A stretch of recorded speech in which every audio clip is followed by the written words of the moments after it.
Hey everybody, this is Athletes and Antiquities, and in today's video we're going to talk about, does a collectible need to fail before it can succeed?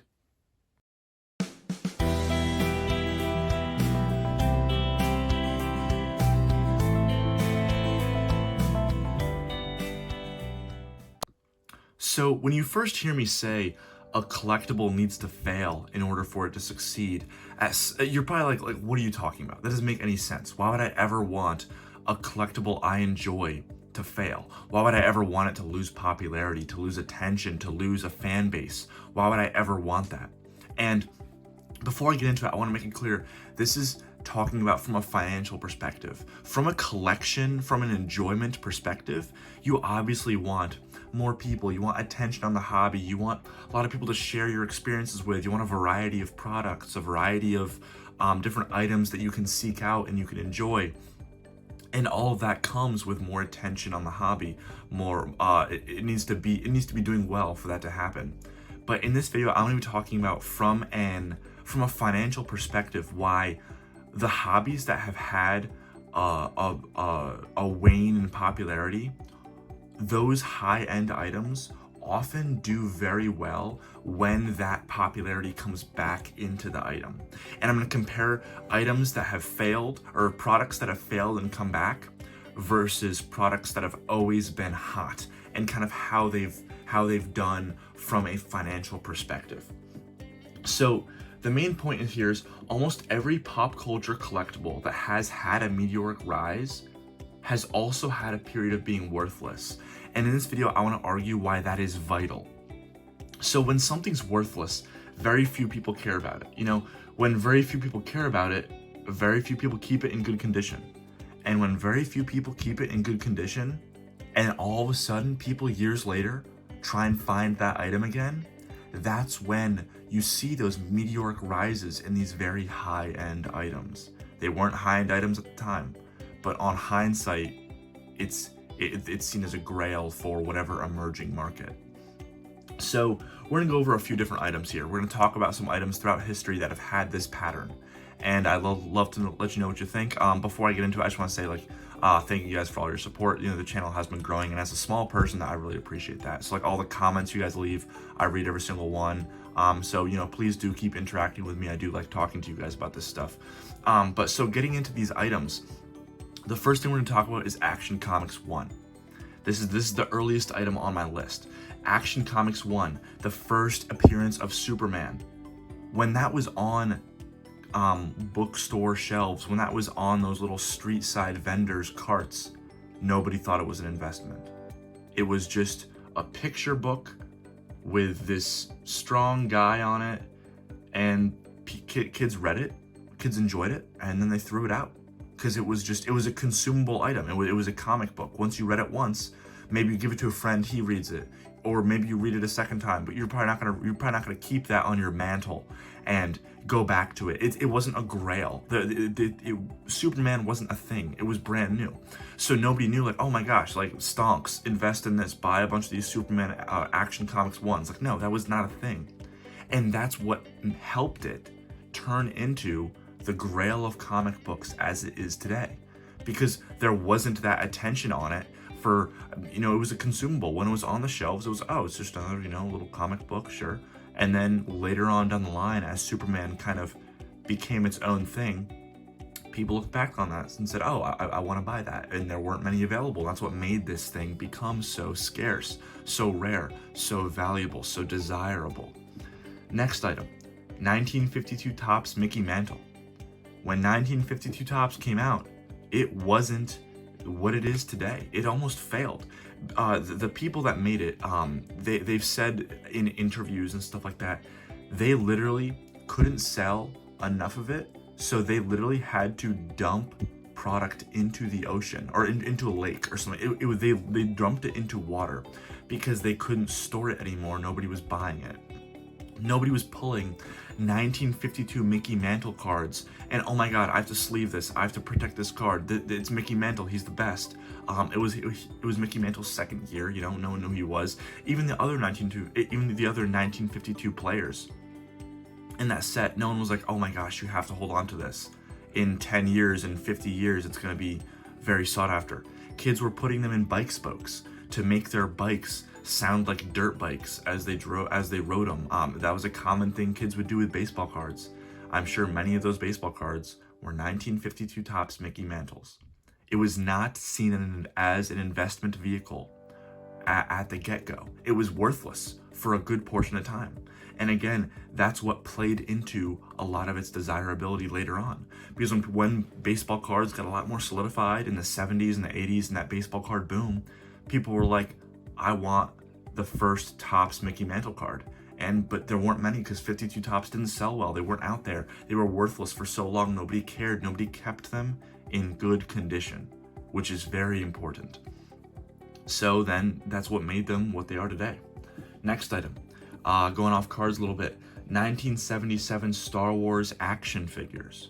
If you don't know, when in 1977, when Star Wars, at the time it was just Star Wars, but now it's A New Hope. When that movie came out, this company Kenner made some action figures for the movie, and they sold decently well. They didn't produce a lot of them, but they sold decently well, and kids would take them out of the box. Kids would play with them as kids were supposed to do with that item. It was meant to be played with, and it was played with. And they sold all right, but once the movie was old news, those action figures ended up in bargain bins at stores. They couldn't get rid of them. Nobody wanted them anymore. Kids already had them. They moved on to the next thing. And so then years later, when kids were like, when those kids are now adults and thinking, oh, I want those Kenner action figures. Now, in good condition, they're hundreds of dollars outside of the box. Inside the box, they're worth thousands. That wouldn't be the case if everyone was like, oh my gosh, this is going to be the next stonk. I have to buy these Kenner action figures and keep them sealed. No, the fact that nobody did that is what helped it become what it is today. So that was 1977 Star Wars action figures. Next, doing a little jump forward into something more familiar to maybe a lot of you guys. 1993, Magic the Gathering gets released. They come out with their Alpha set. And this set is a little bit different because Alpha was not printed heavily to begin with. Unlike a lot of things like 52 Topps and stuff, those were printed very heavily for their time, in relation to their time. But Alpha Magic set, it was small from the get-go, but people might not know this. I wasn't there for this, but I've heard from people that were deep in Magic at that time. In 1993, 1994, 1995, Alpha, people didn't want Alpha, which sounds crazy because it's like, why wouldn't you want the first? First is almost always the best. The reason was, the thing that set Alpha apart was its corners were cut differently. And those corners are very important when you're playing a card game and you can't know what that card is. That's fundamental to the game of Magic and most card games. So because those corners were cut differently, they were not legal for tournament play. And that's very crucial. They weren't legal for tournament play, so most people said, why would I want that card? I want the beta or the unlimited. There were people that collected Alpha. Alpha still had value, but it wasn't it wasn't seen as this investment vehicle until years later when it kind of came into its own. But if right off the bat, Alpha Magic was huge, people were keeping those boxes sealed, people were taking those Black Lotuses and immediately putting them in sleeves, there wouldn't be that extremely low pop report of gem mint copies that there are today. I'll put those on screen. That wouldn't be a thing today. And because it's not a thing today is partially why they're so valuable. If all, I think there's 1,100 Alpha Black Lotuses. If all 1,100 were put in sleeves, it wouldn't be what it is today. So the fact that it had that low point is what helped it later on. And that's what this whole idea is about. Now let's go forward to Pokemon. 1999, first edition base Charizard. Base set comes out, Jungle comes out, Fossil comes out, Rocket comes out. Pokemon is massive. It is everywhere. In 1999 and 2000, every kid on every playground is talking about Pokemon, wants Pokemon cards. So I'm not here to say that Pokemon wasn't big in that time. Pokemon was huge, and people were certainly trying to claim it as an investment. People were definitely keeping holding on to those Charizards and stuff, as you can see with those Ken Golden QVC videos when he's cringily trying to hype it up, stuff like that. I have a 9-figure bank account. There was an investment element when it was huge. But the crucial point is, there was a point when it was not huge. People that are new to this hobby, it might be hard to imagine a time when nobody cared about Pokemon cards, but it was a thing. You know, I was there in 2006, 2007, 2008. It was not what it was today. And you can see that, I think like Rusty has a good video on it.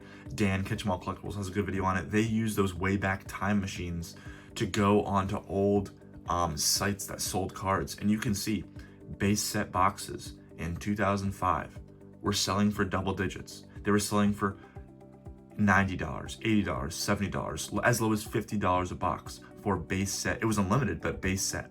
So there was that point when people weren't keeping it. People weren't keeping these things in mint condition because they thought it was going to go up in value. People thought Pokemon was like on its way to its death. It was on a steady decline, and it wasn't until like, you know, like maybe Gen 5, late Gen 4, Gen 5 when it started to have that uptick again. But for years, people just didn't care, and that's what helped those old WotC sets hold their value today. There are tons of WotC. I'm not saying WotC I'm not saying WotC as a whole is rare, but mint condition WotC holds a premium because there's not very many. Many WotC hollows have double-digit PSA 10 quantities or low triple digits at best. And you know, compare that to a modern card, there's thousands already, and it was released 6 months ago. Like, these cards are not readily available in mint condition because nobody was keeping them in pristine condition, which is crucial. So now I want to switch gears a little bit. Let's look at some collectibles that were seen as investments from the start, and we're going to go over why those are failing. Okay, so let's start with the first one, Pez. We're talking like 80s, we're talking 90s, like this is old stuff. But for a while, Pez, like those Pez little dispensers for candy, those were seen as like, people were hoarding those because they thought it would hold value. They were collectible, they were made to be collectible, but people were speculating on it before the market emerged. They were speculating on it, assuming that market would emerge and would take hold. They didn't let it do it naturally. So people were buying these Pez dispensers for in a store for $1, and then it would get resold, and people would be convinced that it was rare and it would sell for $10, $20, $30, $50. And there was no organic demand because everybody was buying it as an investment vehicle right from release, which was a problem. And now they crashed, and those same Pez dispensers, they're pennies on the dollar. So that's just an example of it didn't have time to mature naturally. Here's another item. It's talked about a lot, so I'm sure you'll probably roll your eyes, but Beanie Babies. It's talked about a lot for a good reason because it's such a good example. Beanie Babies, the company that made them was genius and basically they did manipulate, but like they basically used shady practices to make certain Beanie Babies rare in certain areas intentionally where it'd be common somewhere else on the other side of the coast. And that made these, like, people were jumping in like, oh, this is a rare Beanie Baby. Everyone loves stuffed animals. Beanie Babies are going to be valuable in the future. So people were buying them with this financial aspect in mind before the market could actually mature.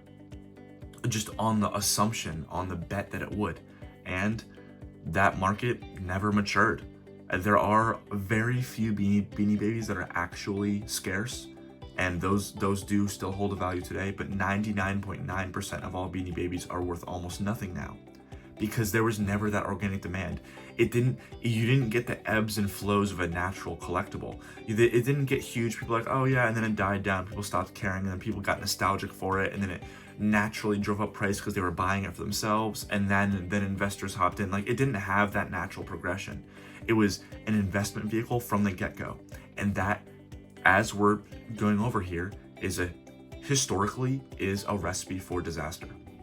Third item, it's much newer, and we're still kind of seeing it take shape, and that is Funko Pops.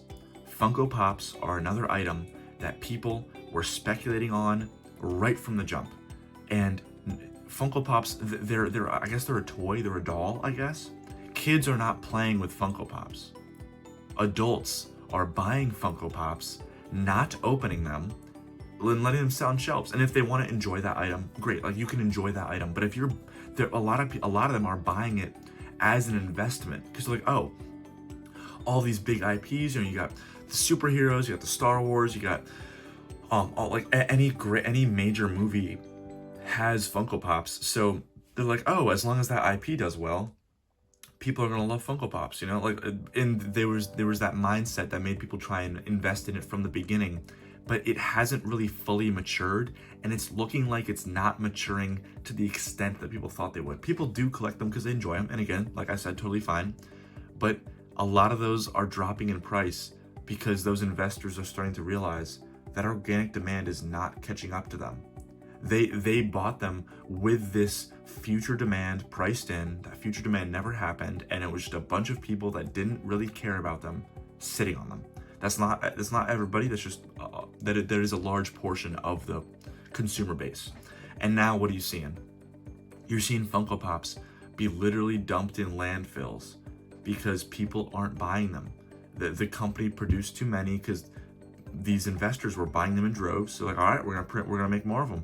And they just kept on making more, and eventually people were like, I'm out. And now where are they at? They never got that chance to mature. Kids were not opening these, kids were not playing with these. There was no natural attrition. And because of that, it's failing. And that brings us to modern Pokemon. And before anyone starts angrily commenting, I'm not trying to say that modern Pokemon is going to follow the same suit as Funko Pops or Beanie Babies or Pez. Modern Pokemon has organic demand. It has legs. People love it. People are buying it for their collections. Lots of people are doing that.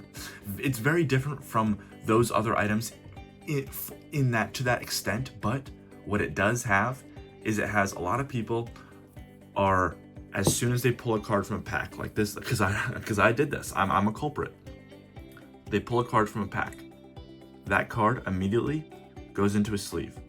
That sleeve immediately goes into a top loader or one of those card savers. Then that card saver goes to PSA. That card is now encapsulated. There was never time for natural attrition, and there's no attrition. And at the same time, we have massive printing that even dwarfs like jungle fossil. I mean, that I don't know that for sure, but just from what I've seen, it seems like it is. Printing is at an all-time high, condition is at an all-time high, and preservation is at an all-time high. And yes, popularity is as well. But those first three elements are all applying downward pressure on a collectible. It wasn't like the V-Star Universe came out, everyone loved it for a little bit, and then everyone was like, whatever, let's do something else. And people just threw them in binders or whatever. They got beat up, kids were playing with them. And then, years later, people were like, I kind of liked that. And then people try and find mint condition versions, and there's only a few hundred or something. That's not what's happening. Every single copy is mint. Every single copy it seems like is being graded. And because of that, it's going to make it very hard for these items to have the returns and have the positive future that a lot of previous collectibles had. So as a collector, who cares? You love the item, you buy the item, you enjoy it, done. But if you're investing in this stuff, if you're buying PSA 10 ultra modern cards, I would just say be a little bit aware, be prepared for an outcome that might not be as good as you expect. I'm not saying it's going to fail. I'm not saying they're going to go to zero. People love this stuff. But there's so much out there. Everyone's keeping it sealed. I have cases of sets too. I don't even really consider myself a sealed collector. But I would see a case, I'd be like, that's so cheap. And I'll just buy it and I'll hold it. Many people are doing that. People weren't doing that with the EX era. People weren't doing that with Diamond and Pearl. But they're doing it now. So if you're looking at those Diamond and Pearl sets, you're seeing, wow, that booster box is $5,000. If I buy this box, maybe in 20 years it'll be worth $5,000. There's a lot going against that. I'm not saying it can't happen, but there's a lot of pressure against that it's gonna have to fight through. There's gonna need to be a lot more demand and somehow attrition. And people are opening this stuff, but and I guess cards do get damaged by children and stuff like that, but so many are mint, so many are PSA 10, or whether you're talking sealed, so many are still sealed. And so you just gotta think about that. This is not what it was like in the years past. If we enter a period where no one cares about Pokemon and things do lull for a while, that's very possible.